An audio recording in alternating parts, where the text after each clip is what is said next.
Sa pagpapatuloy ng ating pag-aaral, pag-aralan na po muna natin ang ikalimang salot na siyang puot ng Diyos.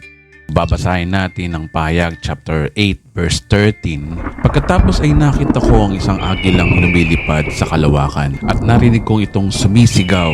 Kalagim-lagim, talagang kalagim-lagim ang sasapitin ng lahat ng nasa lupa. Pagtunog ng mga trompetang hihipan ng tatupang anghel. Nagbabanta ang isang malay-malang agila na nagsasalita na mas kalagim-lagim kapag hinipan na ang ikalima, ika-anim at ikapitong trompeta. So ibig sabihin patikim pa lang ang una, pangalawa, pangatlo at pang-apat na trompeta. Gaya na napag-aralan natin sa part 10a, ang ikauna, ikalawa, ikatlo at ikaapat na trompeta ay mga bunga ng pagbagsak ng malaking asteroid dito sa lupa. Patong-patong na masasamang pangyayari sa daigdig, bunga na nag-iisang asteroid na tatama sa daigdig at sabi ng lumilipad na agila, mas malalapad daw yung ikalima, ika-anim at ikapitong salot. At gaya ng napag-aralan natin sa part 10a, ang pitong trompeta ay paralel ng pitong mangkok na siyang puot ng Diyos. At napag-aralan natin na talagang tugma ang mga pangyayari nila, iisa at harmonize ang pangyayari nila. Kaya disclaimer lamang po, ang aking mga sasabihin ay batay lamang po sa aking pag-aanalisa at pagtagpi-tagpi ng mga impormasyon na aking nakalap mula sa mga libro o sa mga eksperto. Nasa inyo pa rin ang desisyon kung paniniwalaan nyo ito o hindi. Bagamat naintim kong naipanalangin ang videong ito, nagsunog din po tayo ng kilay para ihatid sa inyo ng malapit sa katotohanan na siyang sasabihin ng videong ito.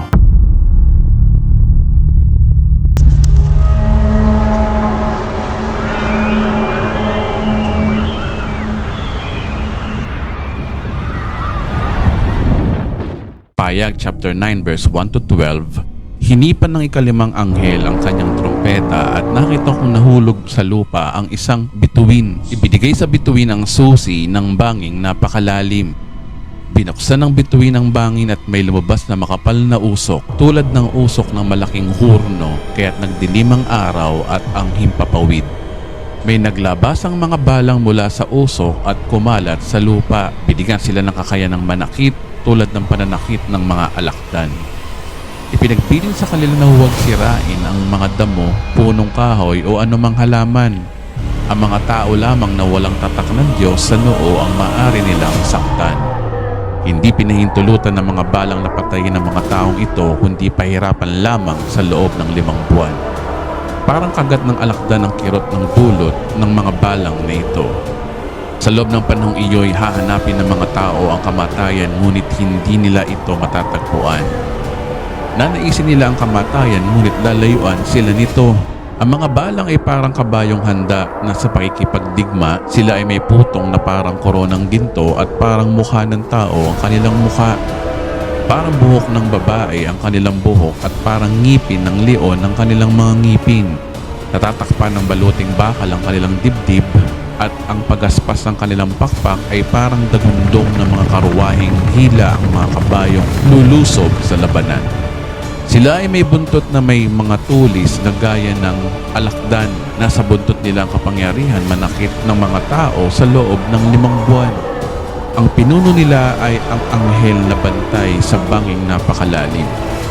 Ang kanyang pangalan sa wikang Hebreo ay Abaddon at sa wikang Grego naman ay Apollyon, nang ibig sabihin ay tagapagwasak. Nakaraan na ang unang lagim, 2 pa ang darating. Gaya ng napag-aralan natin sa part 10a, we need to interpret this verse sa literal na pananaw. Remember, kapag po ang Book of Revelation ay nagsasaysay na pwedeng mangyari sa totoong buhay, we will interpret the passage as literal. At kapag ang Book of Revelation ay nagsasabi naman ng imposibleng mangyari sa katotohanan, we need to interpret the passage in a symbolical view. Ang ikalimang trompeta na ito ay hindi po tayo magiging dogmatic kung ano ang nakita ni Juan. Inaamin ko kapatid na hindi ako sigurado sa tamang interpretasyon ng panglimang salot na ito. Ang tanong dito ay, ito po ba ay literal na may balang mula sa impyerno na maghahasik ng lagim sa daigdig? O isa na naman itong modern technology na hindi maipaliwanag ni Juan ayon sa kanyang kapanahunan?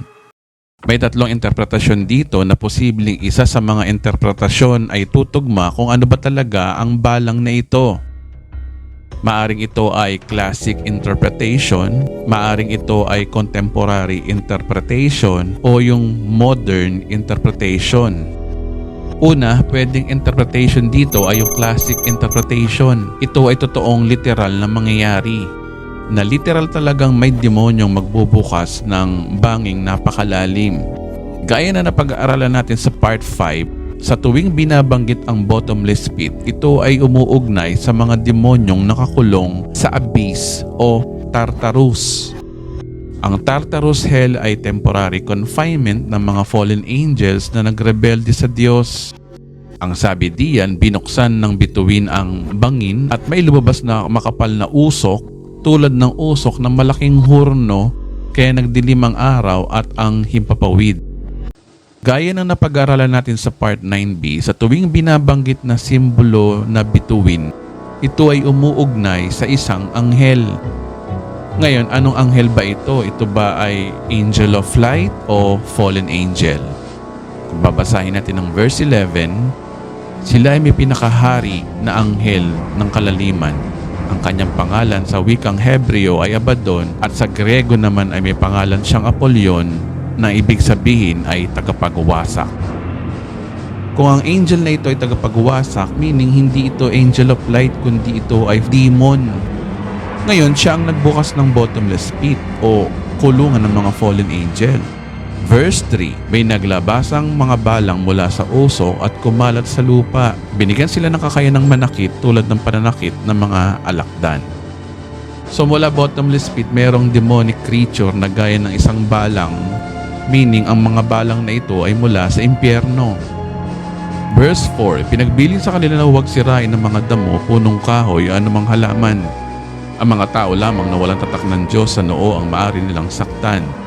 Hindi pinahintulutan ng mga balang na patayin ng mga taong ito, kundi pahirapan lamang sa loob ng 5 buwan. Parang kagat ng alakdan ang kirot na dulot ng mga balang na ito. Magtataka kayo, ang balang ay usually kumakain ng damo o anumang halaman. Pero ang balang na ito ay inutusang huwag kainin iyon, sa halip yung mga tao ang target ng mga balang na ito. And more specifically, yung mga walang tatak ng Diyos. Yung may mga tatak ng Diyos sa panahon na ito ay yung mga 144,000 na Hudyo na tinatakan sa middle of tribulation. Meaning, hindi sila papapaslang ng mga balang na ito. At syempre, ang papahirapan ng balang na ito ay yung mga tumanggap ng tatak ng halimaw. At sinabi din diyan, ang pagpapahirap ng balang na ito ay pahihirapan daw ang tao sa loob ng 5 buwan. So sa conclusion, ayon sa mga classic interpretation, mga creature mula sa impyerno ang aahon at magiging visible sa ating planeta ang magpapahirap sa tao kapag tumunog na ang ika-5 trompeta. Yan pong interpretation na yan ay common na ini-interpret ng ibang nagtuturo ng eschatology. Ngayon, meron pang isa pang option o posibilidad kung ano ang balang na ito. Dito na papasok ang pangalawang view of interpretation. Ito yung contemporary interpretation. Ito ay literal interpretation din pero ayon sa view ng siyensya. Gaya na napag-aralan natin sa part 10a, si Apostol Juan ang huling alagad ng ating Panginoong Hesus na nabubuhay bago matapos ang 1st century. Isinulat ni Apostol Juan ang Book of Revelation noong 95 AD. Meaning kung ito ay 95 AD, ang technology ng panahon na iyon ay malayong malayo sa makabagong teknolohiya ngayon. Yung pinapakita sa kanya ng Diyos sa island of Patmos ay mga future events. At hindi siya pamilyar sa mga bagay na ito dahil ang mga nakikita ni Juan ay mga future modern technology na wala sa mga termino o katawagan sa panahon niya dahil wala pang malinaw na science sa panahon nila. Hindi niya alam na mga drones o helicopter ang nakikita niya, kaya nilalarawan niya ito sa abot ng kanyang description sa kanyang kapanahunan. Sa contemporary explanation, maaaring ang nakita ni Juan ay mga modern attack helicopter. Kung titingnan mo ang videong ito, ang helicopter ay mukha rin balang. Maaaring ito rin ang nakita ni Apostol Juan noong 95 AD. Hindi niya ito matawag na helicopter dahil obviously wala pang helicopter sa panahon ni Juan. Ngayon, bakit ko naman nasabi na maaaring ito ay attack helicopter? Kung babasahin natin ang verse 9, natatakpan ng animoy mga baluting bakal ang kanilang dibdib.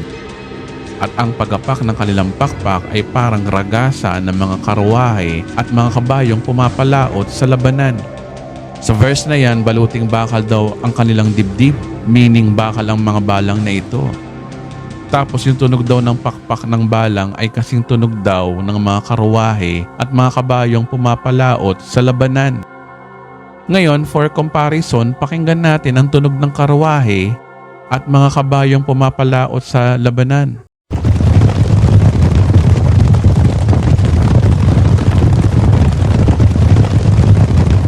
Ngayon, pakinggan naman natin ang tunog ng LEC ng mga attack helicopter.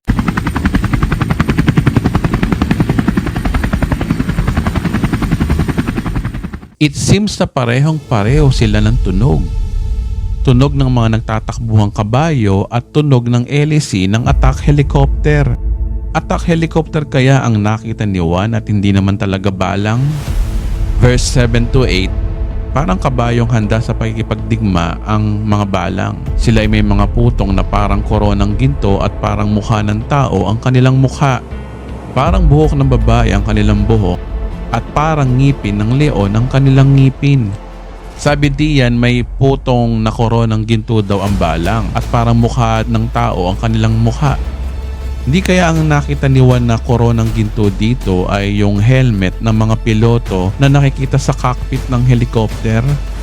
At yung mukha ng tao ay yung mukha mismo ng piloto na nakasakay dito? Tapos ang sabi diyan parang buhok ng babae ang kanilang buhok.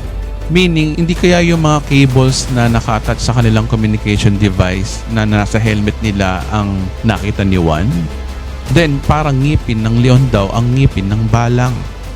So may ngipin ang helicopter. Hindi kaya posibleng ito ay painted na shark teeth na madalas natin nakikita na nakadesign sa mga attack helicopter na ito?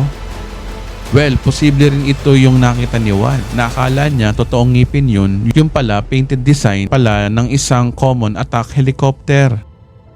Ito yung AH-64 na Apache helicopter. Karamihan sa mga ganitong helicopter ay mula sa Amerika. Kung i-google mo kung sinong bansa ang may pinakamaraming helicopter sa buong mundo, ito yung walang iba kundi ang United States of America. Ngayon, hindi kaya US attack helicopters ang nakita ni Juan? Na pagkatapos ng isang malakas sa pagsabog ng nuclear bomb, lulusob ang mga attack helicopter na ito sa ikatlong bahagi ng mundo? Well, isa po yan sa possibility. Kung babasahin natin ang verse, ipinagbilin sa kanila na huwag sirain ang mga damo, punong kahoy o anumang halaman. Yaon lamang mga taong walang tatak ng Diyos sa kanilang noo ang sasaktan nila. Ang balang po, scientifically, kumakain talaga ng halaman. Pero magtataka kayo sa balang na ito. Sila ay binilinan na huwag sirain ang damo, punong kahoy o anumang halaman. Meaning, hindi natural na balang ito dahil nakaprogram silang saktan lang daw yung mga taong walang tatak ng Diyos. It seems na ang balang na ito ay may sariling pag-iisip at nakaprogram sa kanila na magpahirap lamang ng tao. Well, kung ang balang na ito hindi natural ang kanyang behavior, baka naman hindi talaga balang ang nakita ni Juan. Kaya dito na tayo papasok sa isang possibility of interpretation, ang modern interpretation. Isa sa nakikita dito rin ng ibang Bible scholars ay yung moderno at advanced AI intelligent ng isang drone. Sa aking paggamit din ng drone, ang drone ngayon ay pwede mong i-program kung anong flight ang pwede niyang gawin. Di gaya ng drone nung araw, manual mo itong kinokontrol. Pero yung mga drone ngayon na gaya ng DJI ay connected sa AI system. Pwede mong i-target ang isang tao para kung saan siya pumunta, susundan siya ng drone. Ang tawag dito ay active track. Sinusuri ng active track ang mga larawan ng live at sinusundan ang isang bagay o taong minarkahan gamit sa smartphone na connected sa drone.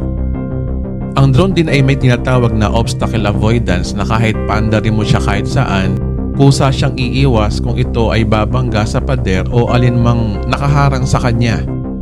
At isa pa sa modernong drone ngayon, 2020s ay may GPS ito, connected sa Google Map.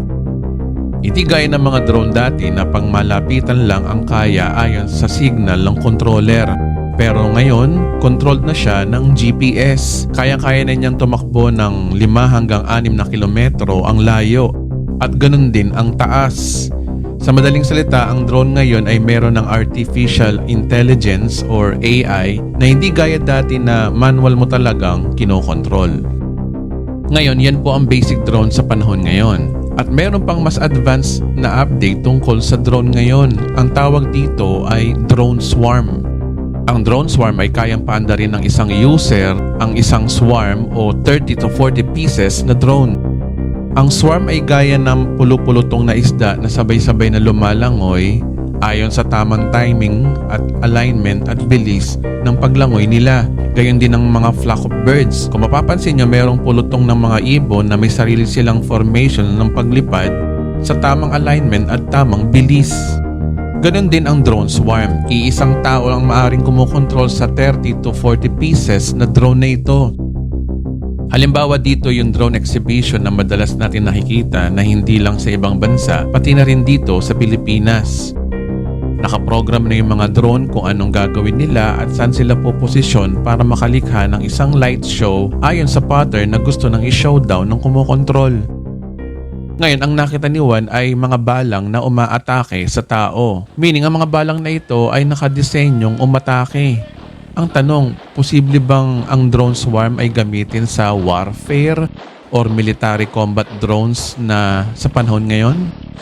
Well, sa kauna-unahang bansa na gumamit ng drone swarm sa pagkipaglaban ay ang bansang Israel noong 2021.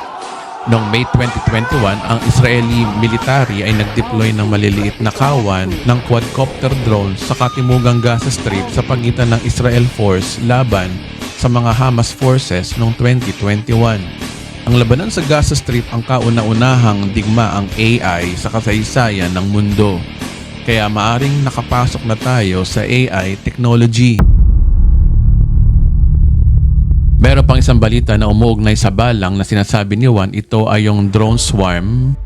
Ayon sa prophecywatch.com na article na pinamagatang Did Revelation 9 Predict the Rise of Drone Swarm Technology?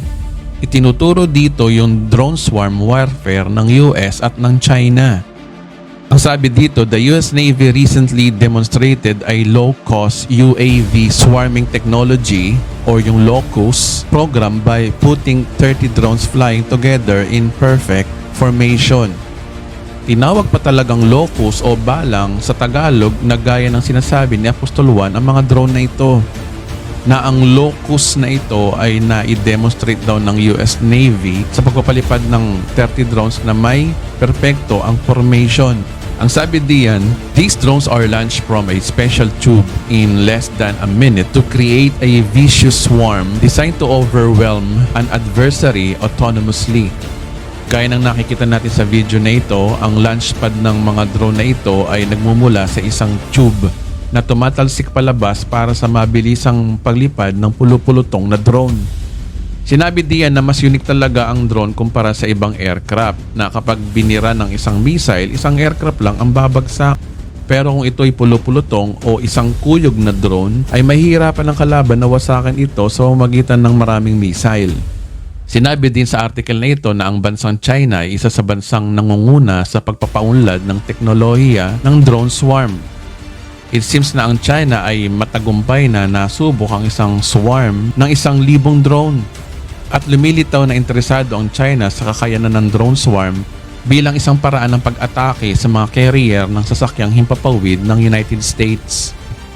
Ang robotics AI technology ay lantaran ng lumalabas sa panahon natin ngayon na dati napapanood natin sa mga sci-fi movies ng Hollywood.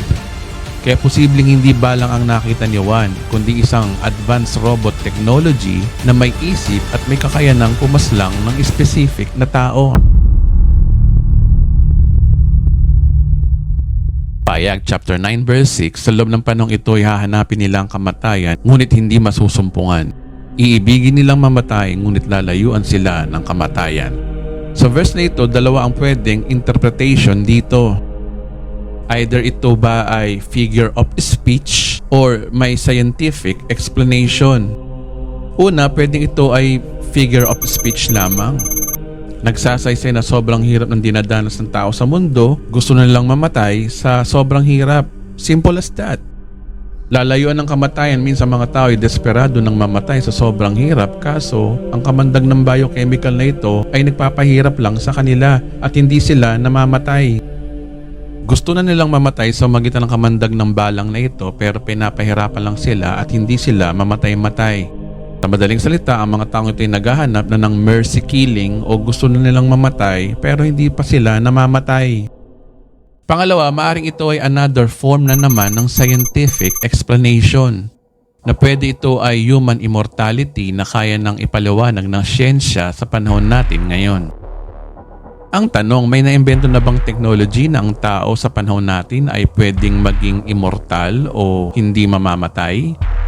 Karamihan sa mga kilalang bilyonaryo sa buong mundo na CEO na gaya ni Elon Musk ng SpaceX, Mike Zuckerberg ng Facebook, Jeff Bezos ng Amazon at Peter Thiel ng PayPal ay may nasasabi na rin tungkol sa immortality technology.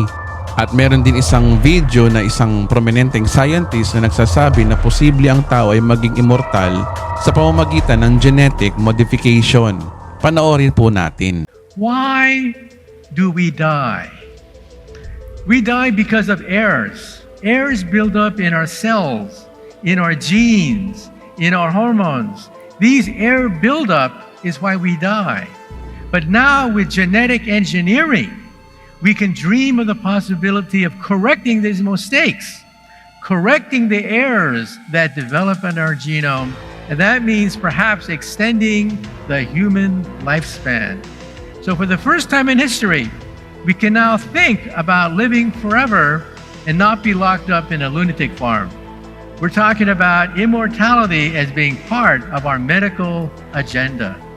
Si Professor Michio Kaku ay kilalang professor, science writer sa United States.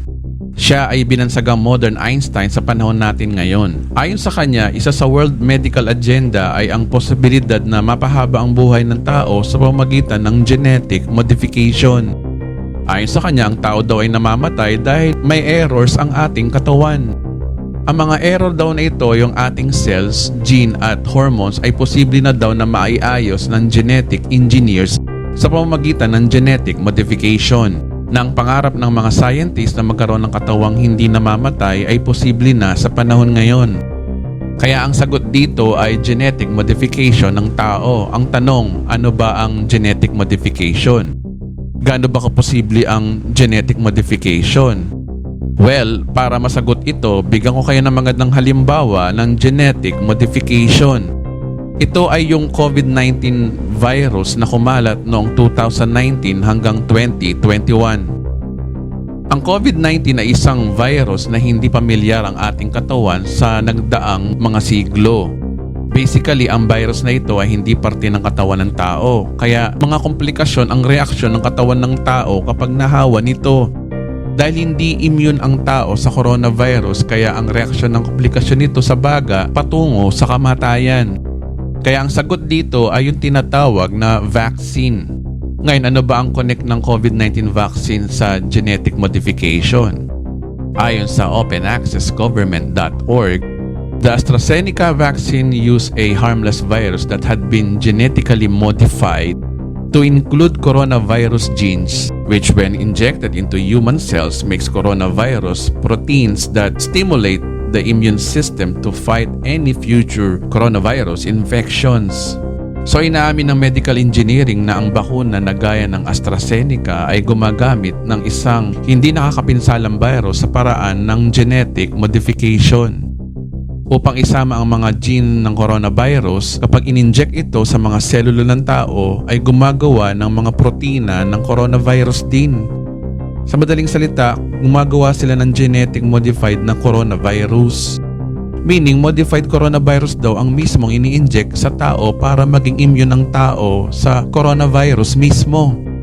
Ang sabi diyan, this vaccine used the very same technique of genetic modification or GM or gene editing.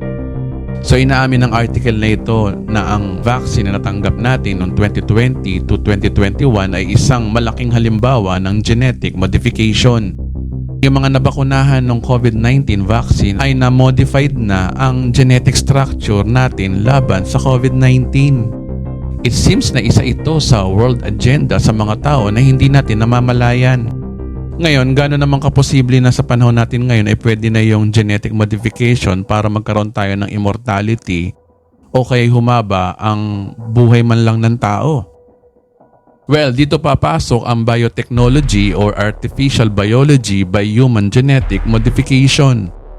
Ngayon, ano nga ba ang biotechnology? Kung i-google mo kung ano meaning na biotechnology, biotechnology is the use of biology to develop new product, methods, and organisms intended to improve human health and society. Sa madaling salita, sila yung mga scientist o doktor na nagde-develop ng mga paraan para sa kalusugan ng mga tao sa buong mundo.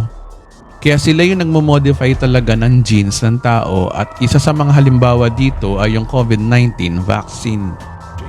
Meron akong video na napanood dito sa YouTube at nasa baba po yung link nito kung gusto po ninyong panoorin. Ang pamagat ay Biotechnology in the Future 2050 Artificial Biology. Tinatalakay sa video na ito yung future genetic modification ng tao o artificial biology. At may sense ang sinasabi ng video na ito. Ito yung pag-modify sa mga internal parts ng katawan ng tao. Ayon sa kanila, ang solusyon dito ay yung tinatawag na bio 3D printing. Usually kapag sinasabing 3D printing, ang pumapasok sa ating isip ay yung mga 3D designs sa computer ay pwede mong i-print bilang 3D object. Ito ay yari sa ABS plastic na pwedeng gawing laruan, display figures o ibang gamit na gawa sa plastic. Sa Bio 3D printing naman, imbis na gumamit sila ng plastic o metal, nagpiprint sila ng gamit ang living cells. Ang tawag dito ay biowing. Ang mga cells daw na ito ay printed layer by layer. Ang mga cells din daw na ito ay nag-grow at connected sa isa't isa na lumilikha ng mga biological structures. Sa bioprinting, hindi lang daw ito gumagawa ng buhay, kundi patuloy na mabubuhay na connected sa paghinga ng tao. Kaya pwede na silang gumawa ng mga artificial organs ng tao. Halimbawa, dito yung sinapupunan ng tao na nakakapag-create na tinatawag na human organ farm na magre-resulta ng pag-rebuild ng populasyon nga naman ng iba pang maaring magawa ng bioprinting ay gaya ng bioprinted na cornea sa mata, bioprinted na kidney, bioprinted na lungs. Kaya pwede na makapag-create ng multiple parts of organ na tinatawag na organ farm.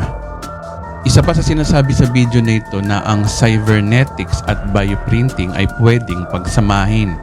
Na pwedeng maging cybernetics ang mga ugat ng tao dahilan para mabuhay ng matagal. Mapagtatagumpayan nito yung pagtanda ng ating mga ugat sa halip hahaba pa ang buhay ng tao.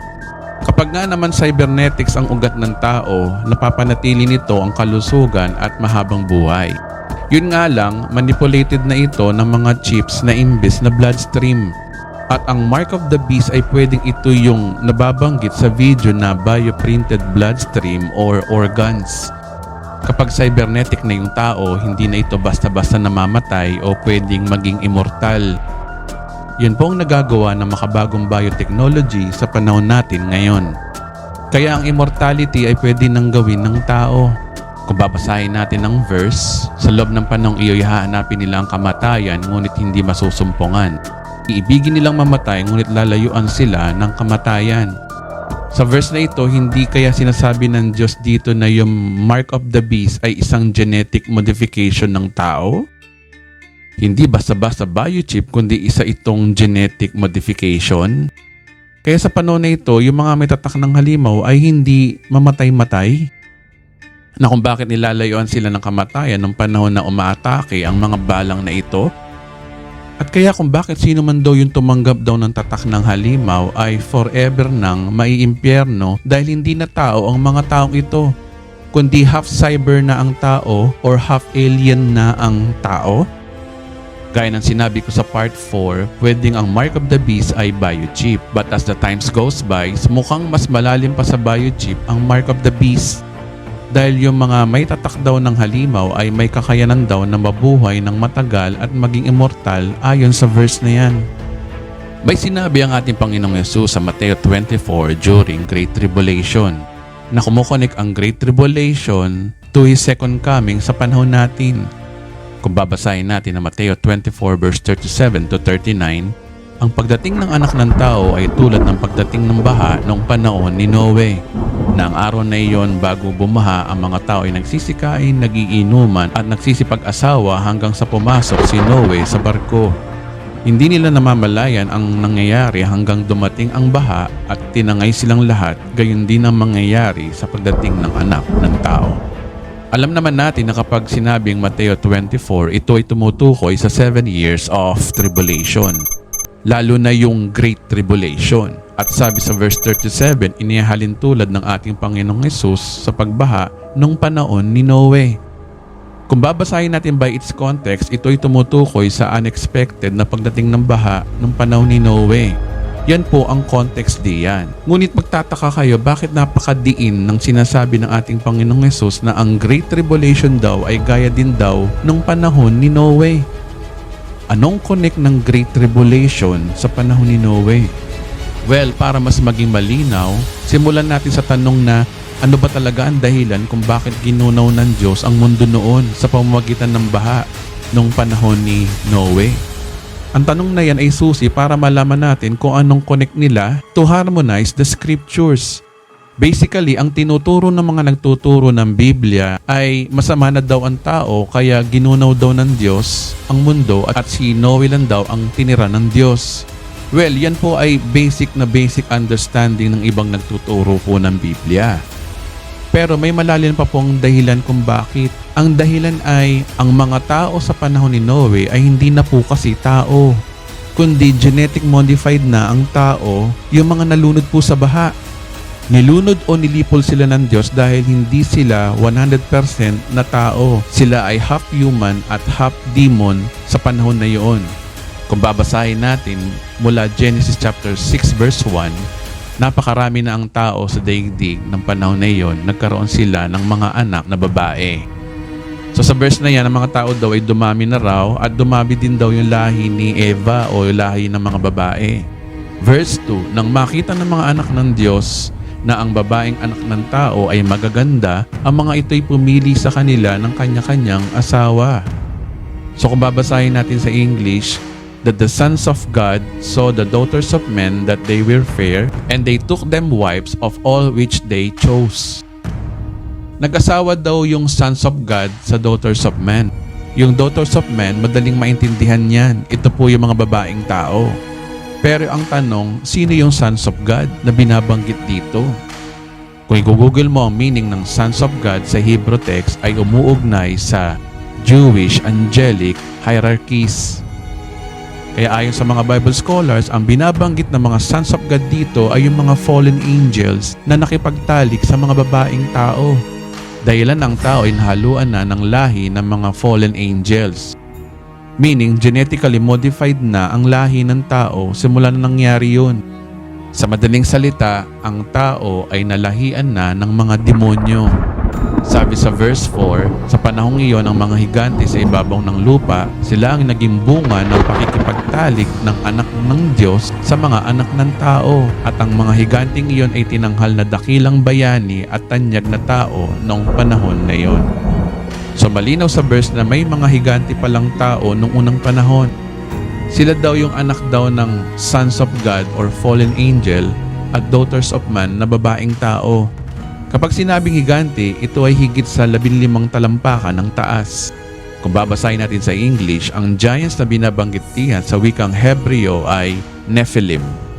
Ang meaning ng Nephilim ay feller or fallen ones.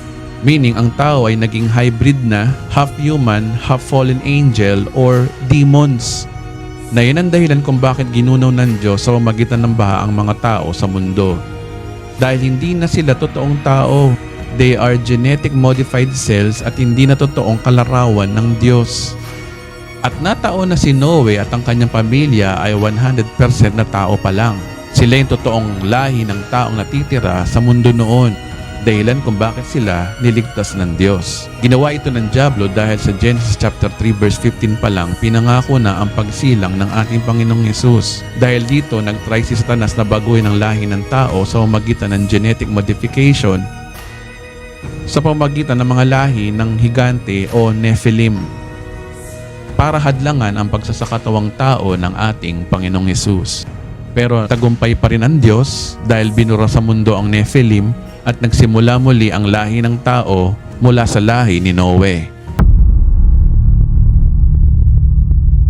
Kaya kung nagawa ng Diyos na dipulim ang tao dahil sa genetic modification, sa panahon natin ngayon, kapag ang tao ay genetic modified na uli, ibubuhos na lang niya ang galit niya sa taong may tatak ng halimaw. Remember, pinangako ng Diyos kay Noe na hindi niya nagugunawin ang mundo sa pamamagitan ng tubig. Kaya imbis na bahang igaganti ng Diyos sa mga genetic modified na tao sa Great Tribulation, galit o balang na lang ang gagawin ng Diyos sa Great Tribulation. Yan ang dahilan kung bakit may hugot ang ating Panginoong Yesus na ang Great Tribulation ay tulad daw ng panahon ni Noe, na ang tao ay naging hybrid na, half human or half demon. Kung nagawa rin ng Diablo noon, magagawa pa rin ng Diablo sa future during Great Tribulation. More on this topic sa episode 11. Ngayon, tingnan naman natin ang parallel ng trompeta which is yung ikalimang mangkok. Binuhos naman ng ikalimang anghel ang laman ng hawak niyang mangkok sa trono ng halimaw at nagdilim ang kaharian nito. Napakagatdila sa kirot ang mga tao at nilapastangan nila ang Diyos dahil sa dinaranas nilang hirap at tinamong mga pigsa. Ngunit hindi rin sila nagsisi at tumalikod sa masasamang nilang gawain. Well, sa verse na yan ay siyang tunay na parallel ng nangyayari din sa ikalimang trompeta. It seems na may sumabotahe sa computer system ng halimaw o ng buong mundo. Ang pag-atake ng mga posibleng flying mechanical robots or drone swarm na umatake sa mga may tatak ng halimaw, kasama dito ang pagbagsak o pag-bagdown ng World Supercomputer System. Sabi diyan, napakagatdila sa kirot daw ang mga tao. Yung piksa na sani ng microchip sa katawan ng tao ay lalong palala ng palala. Ibig sabihin, sumablay ang genetic modification ng mga biologists dito. Mukhang parang zombie apocalypse ang senaryo ang mangyayari sa Great Tribulation. This is the most darkest hour of humankind.